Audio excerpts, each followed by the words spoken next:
very good afternoon to you, and a very good afternoon to Danielle Hope as well. Now, it's the stuff of fairy tales, this. We said this earlier on, but once upon a time there was a teenager from Urmston who was studying for her A-levels and waiting on tables, so the story goes, in a local restaurant. And one day she entered a television talent contest to play Dorothy in The Wizard of Oz. And yes, you guessed it, she won. And that talent contest was over the rainbow. And Danielle is here. Good afternoon. Good afternoon. Is that factually correct, what I've just said? Absolutely, yes. And one of my ambitions to be a Disney princess, but you kind of just sound like summed up a princess story. Have you lived happily ever after so far? So far, yes. Happy and healthy. Happy and healthy.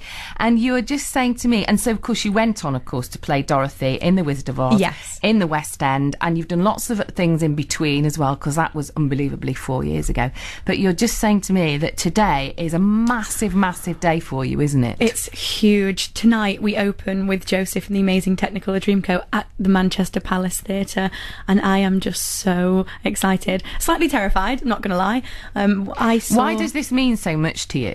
I've never performed this close to home before, and I used to go to the Palace Theatre to watch all of the shows as I was growing up, and it's what inspired me to be able to do this. And I actually saw Joseph there for the first time. The only time I've ever seen it on stage was at the Palace, so I just can't wait. In like 2 hours I'm going to be stood on the stage.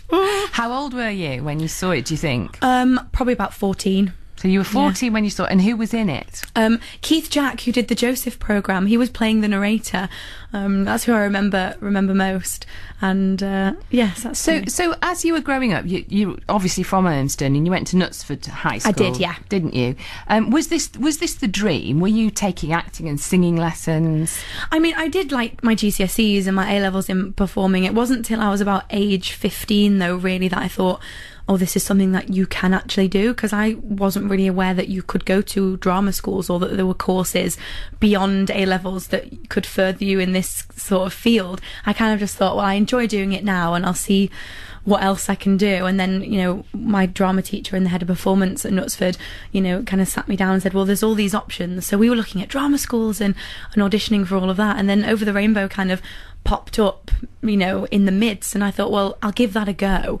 As a practice for drama school, and it just carried on. It's an amazing story, actually, isn't it? It is a bit crazy. I think every time I say it, I'm like, it's not real, is it? Like, that didn't happen, not to me. I know, and it did. It really did happen to you. And I have to take my hat off to you. You went back, didn't you, and did your A-levels? Oh, yeah, I absolutely needed the closure. And I'd worked so hard on all of it. And I remember we got down to the final 20 girls, and we had to make a decision whether we wanted to carry on with it. And I almost said no, because I was desperate to finish my A-levels and my drama exam. And I thought, what am I going to do? Because if I don't win, I can't get into drama school without my A-levels. So I thought, I can't do the programme, I can't risk it. But I'm so glad that I did. Yeah, and I went back and I got B's. I don't know how, but you managed it. Yeah. You've actually got your A-levels, and you've not got to drama school yet. I went for 3 months at Arts Ed in Chiswick. Andrew does a lot of work with them. Would that be Andrew Lloyd Webber? Yes. First name terms. Oops. Danielle. And I spent 3 months there on an intensive with the second year students, which was just wonderful, before we started rehearsals for Wizard. We will talk some more. Danielle Hope is my guest this afternoon, talking about Joseph and the Amazing Technicolor Dreamcoat, which, as you heard, opens tonight at the Palace Theatre in Manchester. It's now 20 to 2. BBC Radio Manchester. Danielle Hope is with me. Danielle is from Urmston. She studied at Knutsford High School, and then she decided to just have a bash, really, at a TV talent show, and that was Over the Rainbow, and she won it. So she became Dorothy in the West End in The Wizard of Oz. And from there you went, were in Les Miserables, weren't you? Yes. And then you went and did Panto with Got One. Yes, in Birmingham. And so now, much fun. And now you are here at the Palace Theatre in Manchester, which is where you, as you said, went to see loads of shows in Joseph and his Amazing Technicolor Dreamcoat. And so you open tonight. So obviously you're able to stay at home this week in Urmston, aren't you? Who's coming tonight to see you then? My dad is coming tonight, and some of the family, and I think a couple of friends are coming in as well. And people don't always let me know until afterwards. I'm like, oh, you should have said. But it's kind of better not to know, I think, sometimes. But I'm really excited because my dad hasn't seen it yet. which is just amazing to have that support there as well. Does it make you more nervous? Yeah, I've always said I'd rather perform in front of 10 million people that I didn't know than 10 that I did. Yeah. Because they know you inside out, back to front. So you think if you kind of like mess up a little bit or get a bit nervous that they can see it. But they're there with love. So I don't know why it makes me more nervous, because if anything, they've got the most love and most support. But well, it's because afterwards you talk to them, don't you? And they'll say, true, yes. Actually, no, I'm sure they won't. I'm sure they won't say that. Oh, fingers crossed. So you're really enjoying this tour. Is this the first time then that you've toured like this? First ever time, and I was so excited. And I made sure that we were doing the North before saying yes to the tour, because it was important to me to do these theatres. And we were in Liverpool last week, and touring life is crazy. Like, we move week to week on this tour. We did 2 weeks in Dublin and we started 2 weeks in Windsor, but that was the longest. And you know, we open on a Tuesday, we close on a Saturday, and then we travel on the Sunday to the next place. And but for somebody of 22, and I interview a lot of people who are a lot older than you, who have been doing it for decades, and it, to be truthful, I think it becomes a bit much in the end. But for somebody of your age who is, you know, discovering your country, you know, absolutely, travelling around. I'm seeing cities that I've never been to before, and I would never really have a reason to go to unless it was with work. So it's a bit of a gift in that way. And I guess, like, whenever I have lived in London, every time my lease comes up on my flat, I always pick a completely new area of London, just because I want to make sure that I've been everywhere before I decide where I'd like to base myself. And I guess that's the same with, like, looking at the whole of the UK, is kind of getting to see the whole country before you decide where you like the best. You'll find that it's the North, actually. Always, especially the people. You find you want to come back. I did anyway. If I want to come back to Manchester. And when you first went to London, when you got this massive chance, you were only 17 and you were living there on your own and you didn't know anybody.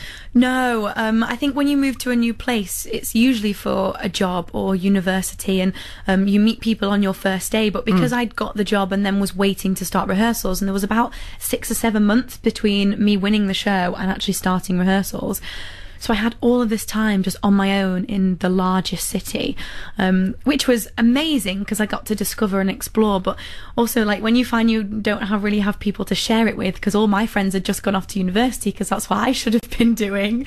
So yeah, it was a bit lonely at first, and I think any city can be. But I went to Arts Ed, like I said, the drama school, and instantly I felt way more relaxed because I had people around me of a similar age and like-mindedness. It must have really made you grow up. Absolutely. I think the programme did, because I've never made the move from Manchester to London officially. I've never packed a bag and gone bye forever, because every time we packed for the week in Dorothy, we thought we'd come home. So each week we were like, it's fine, I'll only be here another week. It's only another week. So I never ever feel like I've moved properly. I always feel like I'm based in Manchester and London, even now, really. And I've, lived Perfect. Yeah, it's great. It's a really great balance. And I think it's kept me really grounded as well, because it kind of, I always feel like I'm borrowing London, like I'm just staying there, but home is always here. It always will be. Home is always Manchester. Yes. Listen, the very best of luck tonight. Thank you. We have been talking here this afternoon about very, very famous people, or famous people that you meet in unexpected places. Oh. So if you must see famous people all the time when you're walking around London. Yeah, just on the street. And usually when you go to the theatre, if you go to like a press night or something, I think the most famous person that I've ever had the pleasure of meeting wasn't in this country, actually. It was in New York, and I got a ticket to the first preview of Rocky, the musical. And I wasn't even supposed to go, and a friend just said, I've got a spare ticket, do you want to come? And I was like, yeah, whatever. And I sat down, and the lights went down, and the person sat 3 seats away from me was Tom Hanks. And I was like, oh my goodness, oh my goodness. Tom Hanks is sat there in his jeans and his t-shirt watching the show, and then at the end, because obviously there's like a boxing ring and everything that comes out, we were all stood on our feet yelling, and I was like, I'm yelling with Tom Hanks. Oh. Did you ask for his autograph or anything? No, I kind of wanted to just play it cool. It was cool enough to just kind of like be in his presence. But yeah, I think that's probably the most famous person I've ever met. Well, it's lovely to talk to you. Have a great week here in Thank you Manchester so much. at the Palace Theatre. Don't be nervous, just enjoy it. Yes. It's like we said earlier on, this dream that has come true. It's a great story, really good story. Thank you. Nice to see you, Thank Danielle. you.